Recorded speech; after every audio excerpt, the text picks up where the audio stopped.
Hi Terry, just making sure that my sound is working.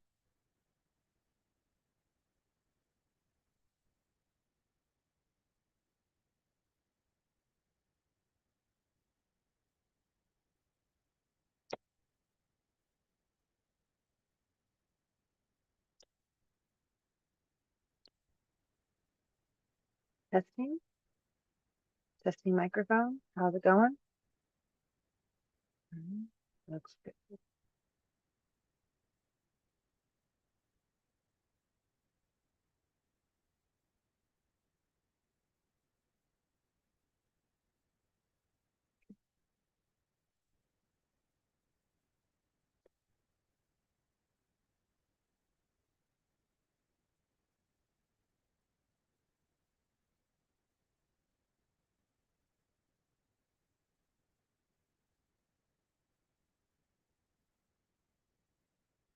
Hey Google, set an alarm for 10 minutes.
Hi, Kara. Thanks for adding me. I'm going to stay off video today. I've got two kids homesick with what I think is the flu. I'm just going to do my best, but I'm not going to be on video.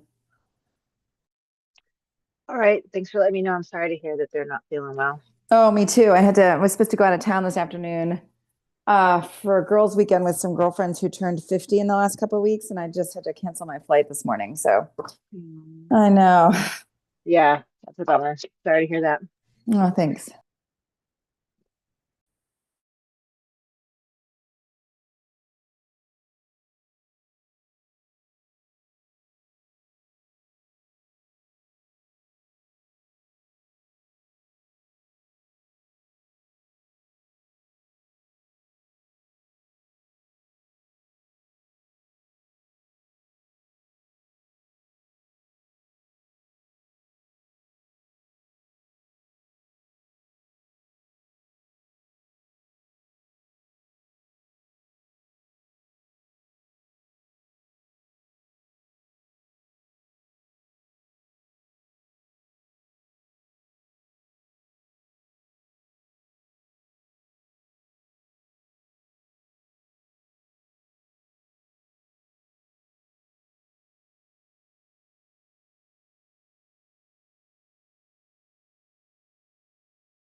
the Portland Public Schools policy, and it's going to be virtual today.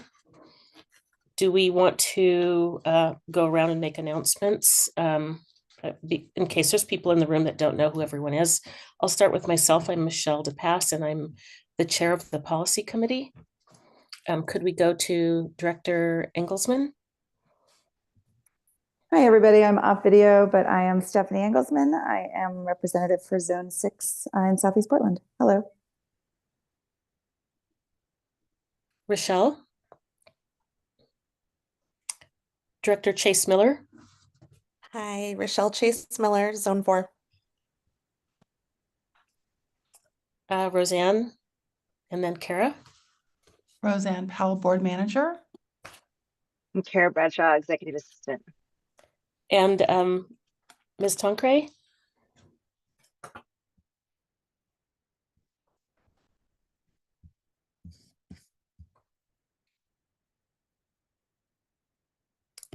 Do you want to introduce yourself, Ms. Tancre? And I see now Emily and Patty, if you want to go after Sharon, just introduce yourself.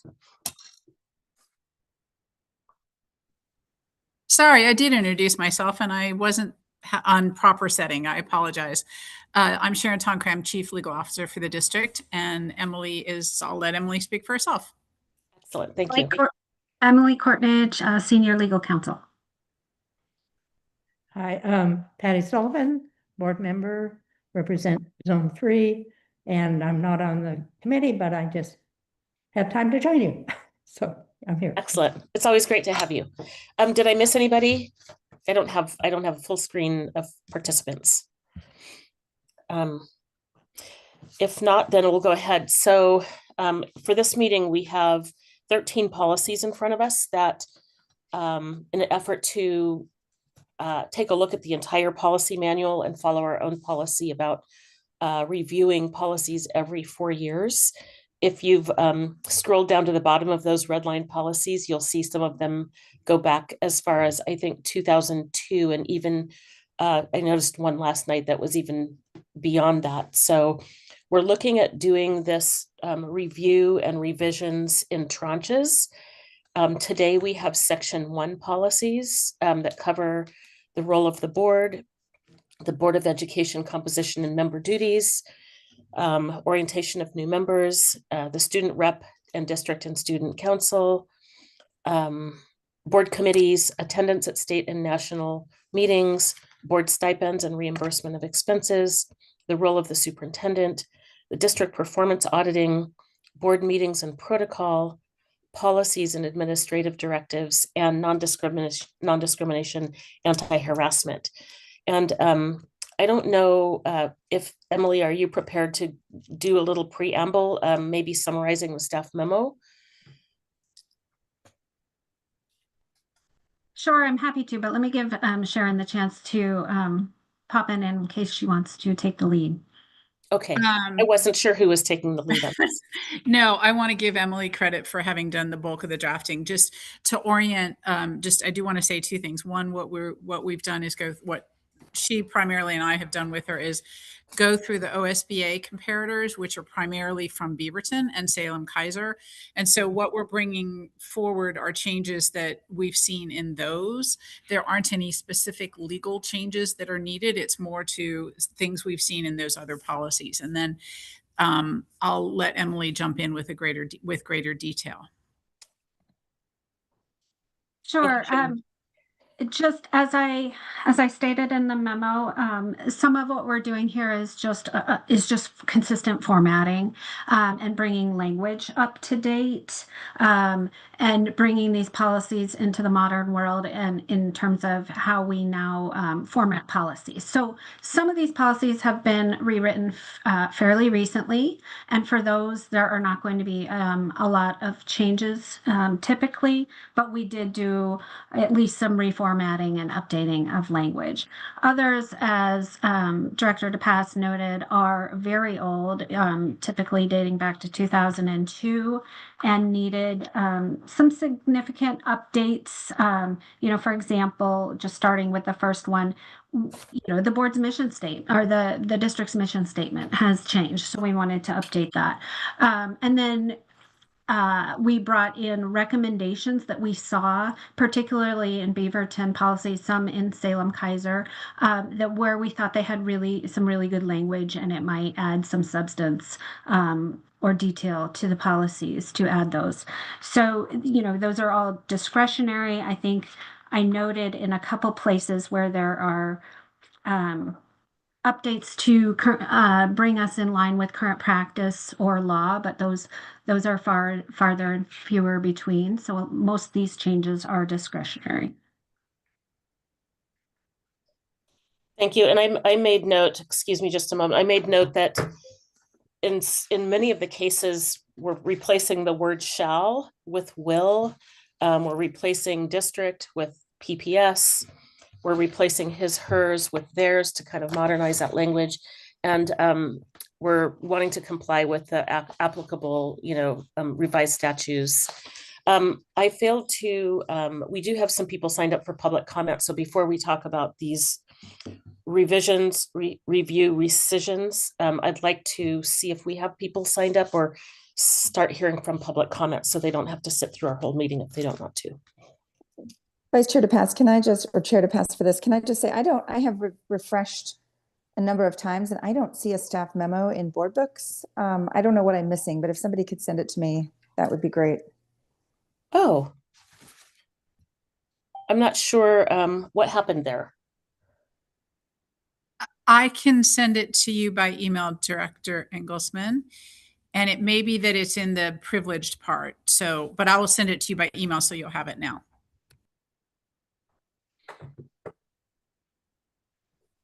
And Director Engelsman, that's a really good grounding document, literally kind of explaining, it's got every policy listed, there are 13 of them, and what the proposed action is, whether that's to revise it or rescind it, in some case combine with another policy that's it's more modernized and yeah, updated. But before we talk about those policies and how to move these forward, I would like to bring anybody that signed up for public testimony into the room. And Kara, do we have people signed up? We do. We have 3 people signed up today. I'm bringing them in right now. Excellent. We'll I start see with some Blake. familiar names. Yes. We'll start with Blake Good. Hi, Blake. Hi. My name is Blake Good. I use he, him pronouns. My family has 2 children at Cesar Chavez School. For the past year, we've been advocating for changes to our school's model as the only K-8 that offers neighborhood and DLI options. Through this work, we've come to realize that PBS's approach to incorporating equity into major long-term decisions is not working. And so I'm here to ask to revisit amendments considered to the school closure policy in 2023. Here's what we face today. If our families focus all our advocacy on changing our school's unique model to better serve our students, do we end up missing out on much needed infrastructure investment that isn't currently being shared equitably? If we don't advocate for things like seismic retrofits today, is our school more vulnerable to closure when those investments go instead to schools with more affluent families able to focus their advocacy on a single issue? If PPS considers school closures in the future, will it follow an approach that's genuinely focused on delivering equity, or will we see a decision that harms schools like Chavez undermined by years of disinvestment, patched over with another resolution that promises equity without meaningful accountability? I don't believe that the district's current school closure policy will produce an equitable outcome. I'm speaking for myself, but this is what motivated me to help Oregon PTA develop guidance on school closures, which recognizes that this cannot be done without also changing capital investment decision-making processes. Both are big, important decisions, and they are deeply interconnected. It's my 6th year at Chavez. My daughter's in kindergarten. We plan to keep advocating for our school because it's a community that we love, but it's also a school that is underserved and that I feel is overlooked by PPS. We are the elephant in your room. I worry that the pattern will persist unless PPS actively elevates the voices it doesn't hear from as much when making investment decisions for schools. The current school closure guidance is not set up to deliver equity. If school closures become necessary, you have to be inside schools like Chavez and invest in making sure everyone's voice is heard. I urge you to revisit the amendments drafted in 2023 and build on them using the Oregon PTA guidance to adopt a policy that ensures families can meaningfully participate in decisions that profoundly affect them. Thank you. Thank you, Blake. I appreciate your testimony. Effie Greathouse. Hi, Effie. Hi, I am Dr. Effie Greathouse, a PPS parent who is very proud of our district's landmark climate crisis response, climate justice, and sustainable practices policy. On behalf of the Safe Indoor Air for Oregon Schools Network, I want to thank Director DePass for hopefully bringing to the committee the community proposed additions to our climate and sustainability policy. The heart of the additions are the 3 indoor air quality sub-goals added to Pillar 2 on health and wellness. There are a couple other items we're proposing as well. Updating the environmental literacy goal in the introduction so that it doesn't emphasize individual action to the exclusion of understanding systems impacts. An environmental education goal is strongest when it gives equal footing to the effects of personal choices and the effects of systems. We also added an explicit goal to develop emergency response plans for climate events, ice storms and snow, wildfires, flooding, and to maintain and update the extreme heat plan. I'm a parent at Robert Gray Middle School, and SAFOS has a lot of supporters at both Robert Gray and at Markham, the 2 schools that faced extraordinary strain on teachers, students, staff, and families due to an extreme weather event that is consistent with climate disruption. The widely forecast disaster level ice storm that shut these buildings down in January 2024. Gray and Markham flooded for 10 days because we didn't have good prevention and preparedness plans for this kind of weather and climate emergency. We've started experiencing these extreme events in Portland, the wildfires in 2020, the 2024 ice storm, heat waves baking our schools every year. Our climate policy should make explicit that we need to plan for them.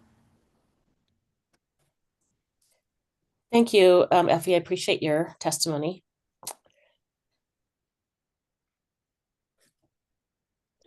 Kylie Manow Johnson.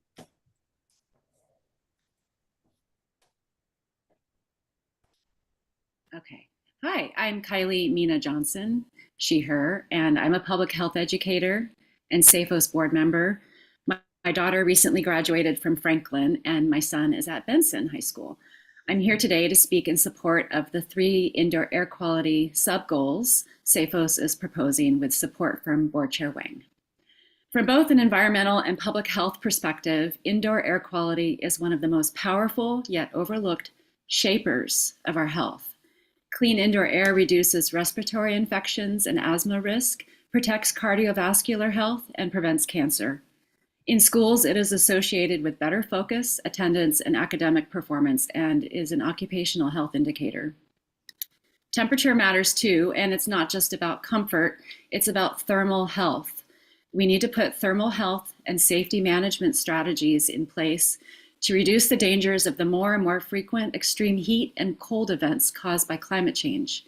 Thermal health also affects attention, memory, and learning, and is recognized as an occupational health hazard. Sub-goals 3, 4, and 5 help the district better manage and monitor temperature and air quality. They are not mandates with deadlines, but they do set clear priorities and a clear framework.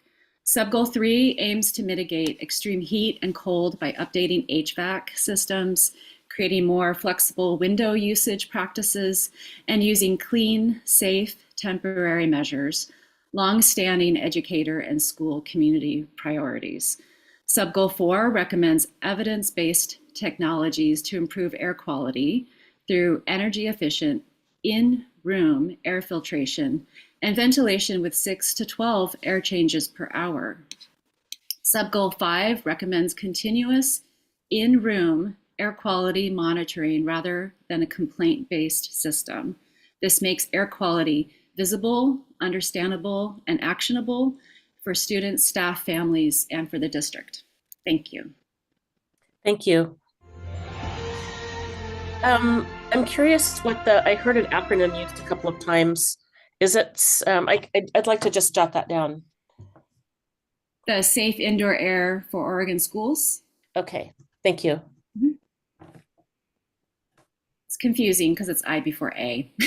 But we say safer. Yeah. Thanks. And then HVAC is, of course, is heating, ventilation, Ventilating, conditioning. So air conditioning. All right. Well, thank you so much. Appreciate your testimony today. We're going to go back to, our policy review conversation that we started a little bit earlier. You'll see once you get the staff memo, Director Engelsman, that again, there's a proposed action. I'd like to give everybody a chance to kind of read and make comment on these. And some of these policies are literally just grammatical changes, and so I think those would be easy enough to approve. Others might require a little bit more reading, that have content that's changed out and are a little bit more substantive. And in terms of process, I have a question for staff. How would you like to receive feedback on these? How would you like to receive feedback from this committee in order to start the process, where I think we would have to do, and another question I have is, would we have to do a first reading, have a 21-day period, and then a second reading if it's just changing the his, hers to theirs, for instance, if it's solely grammatical? I think even if it's solely grammatical, there aren't exceptions to the policy on policies for that. So I think the better practice is to go ahead and have the first reading and then the second reading, just to be sure. These are not time sensitive. So I think it's probably better to just follow that, even though several of them are just simply grammatical. In terms of process and feedback from you all, it's really a question of what works best for the board members. We're happy to receive them in this meeting, or also if people want to take the time to, if board members want to take the time to read them offline and follow up with feedback on particular policies, we can then bring them back to this committee again. Whichever of those works better for people. Since this is a virtual meeting, I didn't know if it's really helpful to have it brought forward again. Yeah, I would like to propose that we have a kind of a date to finish the review of this. Sure. As a committee, if we could all commit to, sorry, I'm looking at a calendar now. If we could all commit to looking like within the next 2 weeks, maybe wrapping up a review by the 6th of February. And that would be to make comments on any of the redlined versions. And you'll see in many of the cases, there's a redlined version with comments. And so you'll be able to see, comments and attachments. And so you'll be able to see Beaverton School District or Salem Kaiser. You'll be able to see their policy and kind of look at them side by side. I don't think you're going to find anything alarming in this tranche of policies, but you never know. And could we commit to having the committee members review these? It's a pretty quick review, I think, by February 6th. This is Stephanie. I'm happy to have that date. I'm not waiving any opportunity to review them further or ask questions after that. Like, as long as it's not a hard date, like, oh, you missed the opportunity to do something more, but February 6th sounds good to me. Okay. I'm guessing that once you sit down, you can sit down and do it all in one sitting. That's how, in many of the cases, it's literally just changing a word shall to, shall to will. I did see that. And since we have Ms. Tongray on the phone or on the meeting right now, I think I would love to understand why. My understanding of the legal terms of shall and will is that shall is much more definitive than will, and AI helped to support that for me. Certainly when courts are ordering someone to do something or the expectation is clear that something will happen, then shall is used. And so I'm curious as to why it's being changed everywhere and who led that change thought. And I just love to understand the legal. I just don't think it's as strong with will, even though it feels stronger in a lay person's context. It's not actually in a legal, I don't think. And so I would love to understand that. This is Sharon. I'm sorry, I didn't switch so I could see if I could speak. So will and shall from a policy perspective have the same weight. You're right. Courts usually say shall because they are higher power ordering others. It's also a desire to make the policies a little bit more accessible. You will see when we get to the personnel tranche, section 5, trying to make those accessible and meaningful. So from a legal perspective, with the board writing a policy that says will, I don't think it changes one moment of the commitment that the district will do something. I don't think it will change. Well, let me try that again. From a legal lens, it doesn't change the obligation of the district to do something. And it's a stylistic rather than have on high, it's a accessibility kind of approach. When you read them, you'll see that it's mostly interchangeable. If we are going to do one or the other, then we need to be consistent. So if there's a really strong desire to keep shall for some reason, then we also need to be consistent. That's part of where it came from, is sometimes they said will, sometimes they said shall, suggesting they meant different things. And really the obligation is created by the will. When the board says we will do something, we, the district, have to do that. That is super helpful. When you said, could you please just confirm for me that there is no case law out there that is still good law that looks at a policy and says you used will instead of shall, and so you have some ambiguity there, and so plain language, blah, blah, blah. Could you get me that by February 6th? Oh, excuse me. I talked to you at the end. I'm not sure I'll find a specific case, but I will follow up with you on everything I can that says will and shall won't change the obligation of the district in a policy. So Perfect. Thank you. let me take that as a follow-up. Okay, and just from a layperson's perspective, for me, the word will sounds more modern and less paternalistic. And so, yeah, I like will, and I love the consistency too, especially if they really kind of mean the same thing. So, but you'll look into that and see if there's any case law that makes a distinction. And Ms. Tonk-Gray, like obviously if Oregon, you understand this, but if Oregon hasn't looked at this, but there's something somewhere else that has, like I agree that will sounds better from a layperson's perspective, but we're not working in layperson's worlds if we're doing policies that oversee PPS and we're being looked at by a court in the future if something goes wrong. So can we look, I mean, it's not a bigger search, just federal, nationwide, because if Oregon, if it's a case of first impression, but then they start looking at North Carolina or Ninth Circuit and they say, oh, look, shall versus will does matter. We should know that now before we start making a difference. But I agree from a layperson's perspective, shall seems super stuffy.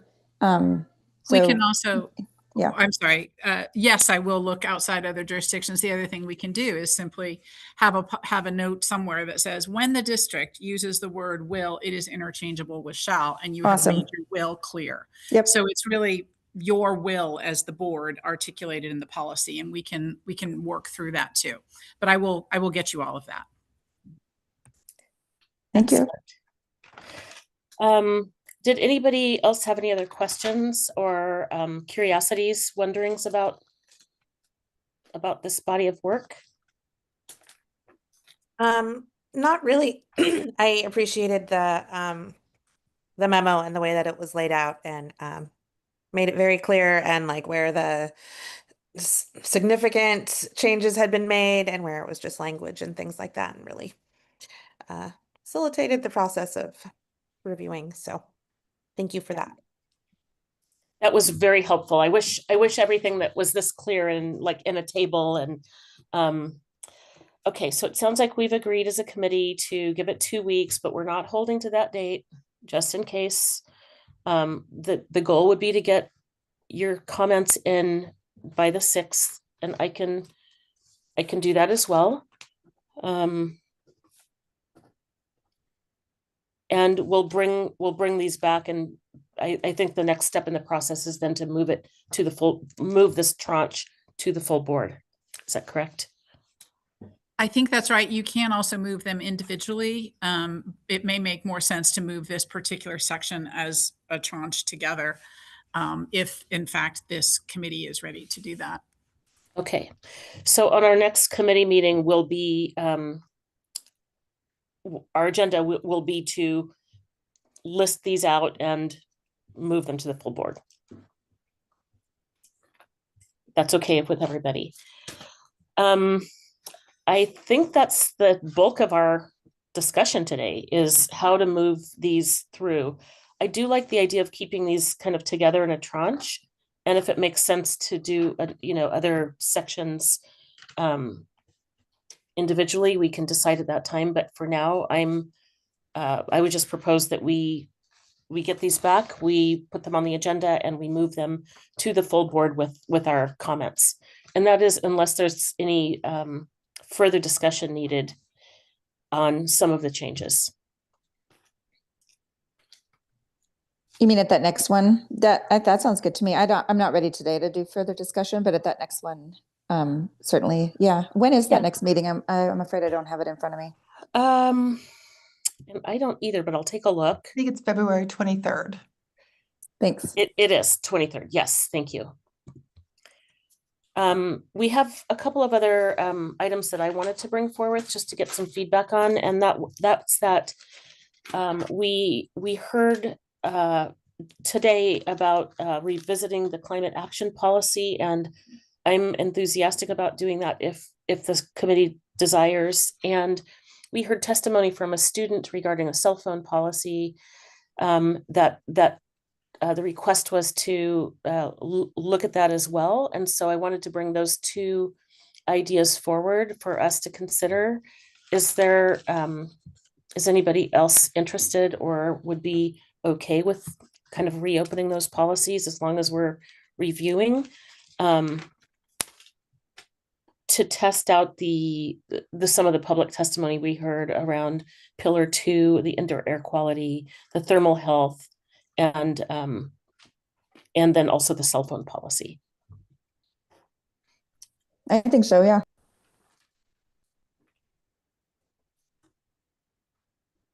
I haven't reviewed in the student's testimony. I'd like to go back and listen to it, but it was compelling. I remember when he wrote in, and I thought he brought up some really good points. Any thoughts about the climate policy? And that's a newer policy. Actually, both of those are fairly new, but I think they could both be strengthened. For the climate policy, I'd really be interested in, all of the things that came up would require some capital investment. And so it seems like not a great time to talk about increasing capital expenditures, but it does seem like a good time to talk about climate resilience, because the impacts of climate change are here, and they're here in Oregon, and they do impact our operations. I think it would be terrific to talk about. My understanding from some the education I got on this is that there might be like some, I don't know, guidance that can come from the district about incorporating, turning these air filters on in classrooms, and sort of making it a student's job to alleviate it from a teacher, like building that in as something that can be fun and also gets the job done. And then I also think we might want to look at, are there other filtration systems that are somewhere in storage that we could bring out to make sure that even our modernized high schools, as an example, are getting the, and I'm not an expert in this, and so I'm sort of going to stumble over my words. So we're getting the air filter changes necessary to promote learning and promote health, especially, I've got 2 home with the potential flu right now that sweeps through our schools. So yeah, I think it would be terrific, but it might be that some of this change won't cost anything because we already have some devices available, and or it can simply be guidance coming down from district and principals to teachers and students about sort of the fun in turning on their air quality machines every morning. Right, right. I think the cost neutrality piece is important to understand. If we could find a cost neutral solution. And I think for me, I'm interested in kind of learning more about what that looks like. I do have experience with climate resilience in buildings. Yeah, so, but I have lots of questions about how this would roll out, how we look at, you know, if there's an inventory, et cetera, et cetera. So I've got a lot of questions I'd love to bring back to this committee once we have a chance to look at that that policy. And so we're talking about revising and, you know, rescinding policies for the staff. Is there anything that you would need to do, or is this something that we just take on by reviewing those two policies? I'm not sure how to move that work forward. We are here to, you know, manifest the will of the board. I guess I have a suggestion, though, about making sure that that you all have the right experts. And I'm wondering if you want to hear it all from the right internal experts at the district on air quality as you look at that policy. Perhaps that's a discussion item where we could bring the right people to have that discussion with you. It's certainly not Emily or me. And then we can take it and write it. You know, that's our role. Yeah. Yeah. Okay. Yeah. I'm not sure who that was. Somebody in facilities, I'm guessing. I was kind of thinking, and I was actually just writing an email to Chief Odgers and Super Chief Franco, just to let them listen to this discussion. And they would, I mean, if you all want to invite them and have them be in your conversation, they would be the best people, I think. Okay. Okay. So why don't we, if it's okay with the committee members, we'll plan to discuss these two policies at our next meeting and hopefully move this tranche of Section 1 policies ahead so they can kind of keep going.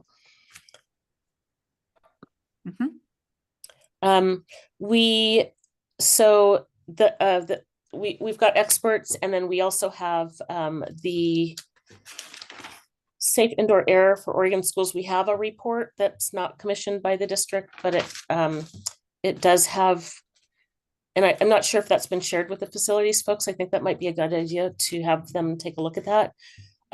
It does have measurements in different schools. It's got particulate measurements and information. It's a really thick and very dry report, to be honest. I haven't read the entire report. I don't know that I ever would, but I do see it as a resource that has some, you know, actually tested data in our buildings that I think would be useful for the facility staff to review.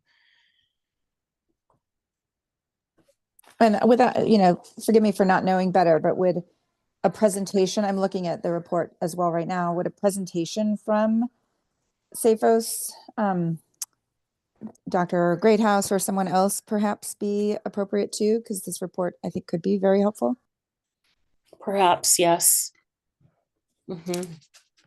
Virginia might be working on having Dr. Greathouse present at facilities, so it might be worth connecting with her and finding out what her plans are, so we're not duplicating. I will do that. Yeah, I saw that coming up.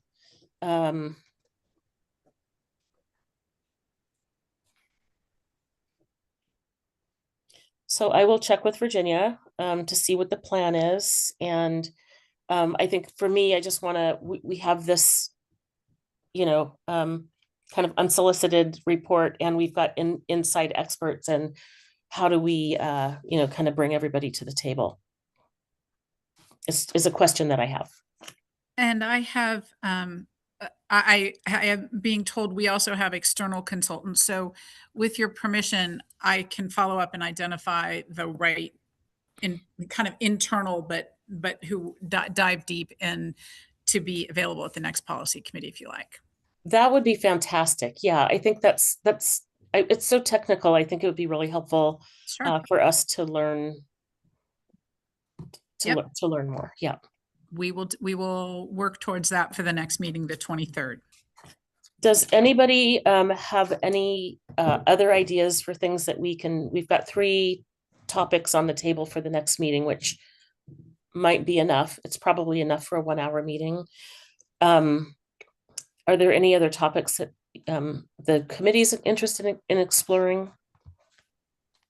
Director Sullivan has her hand up. Yeah, I'm not on the committee, but I think I maybe just sent it to you, Michelle, that I'm sure a lot of people have seen it, from a parent of, I think, a 4th grader, where they learned about AI in their classroom, and she's saying, hey, this isn't appropriate.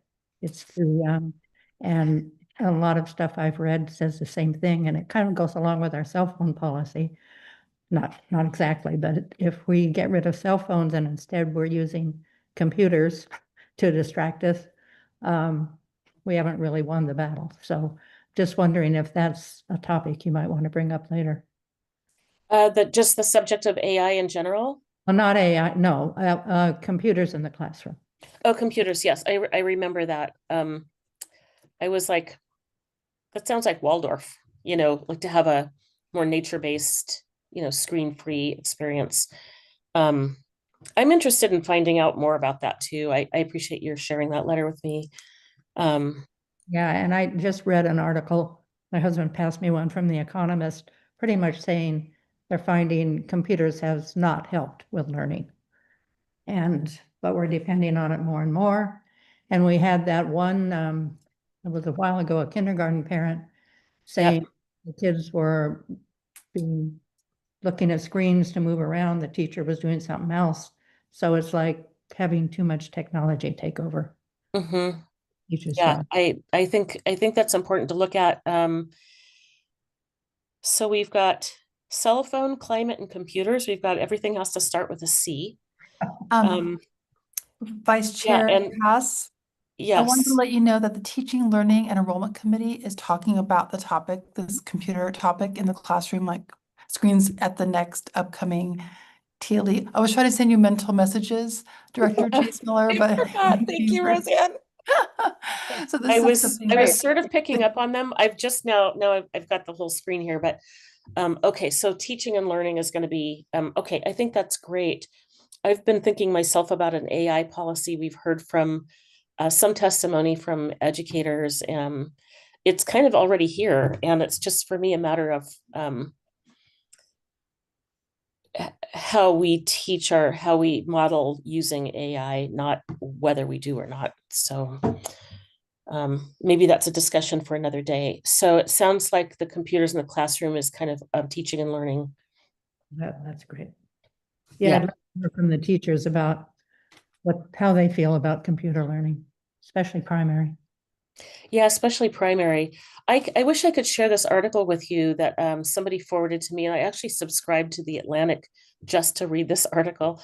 And it's about we asked kids why they're on their phones, and they polled children and their parents, and children were saying, well, we can't even play outside by ourselves, so this is all we have. We can't go to the park. There was a statistic that said most 8 and 9-year-olds, the majority hadn't walked down a grocery aisle by themselves. And then they contrasted the parents, and the parents were asked, like, what do you think would happen if they went to the park without a parent? And the parents said, well, obviously they would be injured. And so, I agree that we use computers too much and we're not touching the ground and hugging a tree. And I'm really concerned about it, especially in the earlier grades. But that also means that we need to provide outlets for kids to do things that are outdoors and developmentally appropriate, maybe even sometimes unsupervised, sometimes without adults, just with other kids. So, playing at the park, for instance, walking to the park used to be a really kind of a normal activity. Or walking across the street and asking your neighbors if they could come out and play. And the kids in this article said that they weren't able to do those things. So they're online, which is actually probably less safe now, but that's what they heard from kids. So I think there's there's layers to this. I think one of the reasons we put it on the agenda for TLE was we heard testimony from a parent recently who was talking about not even just like technology being used for learning, but like being used to fill time and supplant instruction, like watching movies and things like that. So that's a piece. There's another piece. I was at a meeting at my kids' school last night. So in my capacity as a parent, it's the class size committee, which was part of the teachers union contract and is a step in the process if a school needs another section of a grade. And like as a mechanism to make that happen. But during that meeting, one of the teachers spoke about the size of her class and that sometimes she has to put kids on iReady just so that she can work with other kids. And she knows that's not how those students are best served. And her hands are kind of tied. So as we think about this stuff from a policy perspective, I want us to make sure that we're thinking about the way that the dots connect. Because if we're saying as a district, you can have 31 second graders in a class, we also have to think about like, well, how are we supporting educators in having the ability to teach 31 kids? What does that look like? And are we going to put policies in place that make a really difficult situation already even worse? Like, what are the unintended consequences of that? I appreciate that. I think it's definitely interconnected, and it's a both and situation. And yeah, it's a challenging problem to solve for sure. I'm glad that you're taking it on and teaching and learning. And I would be happy to support, with the policy if the unintended consequences, which I would hope every time we look at a policy, we also look at unintended consequences. I know we do that as a practice at the city. And so, yeah, I appreciate your giving us a systems view of the problem. Unless we have anything else, I'm ready to close us out and give everybody 16 minutes back. It's my kiddo's birthday. I have presents to wrap. Oh, happy birthday, kiddo. To buy, so okay. To use the 16 minutes. Yes, thank you. And I appreciate everybody that's on the call on a Friday, and Roseanne for scheduling us. And we'll see you soon. Thanks all. Bye-bye.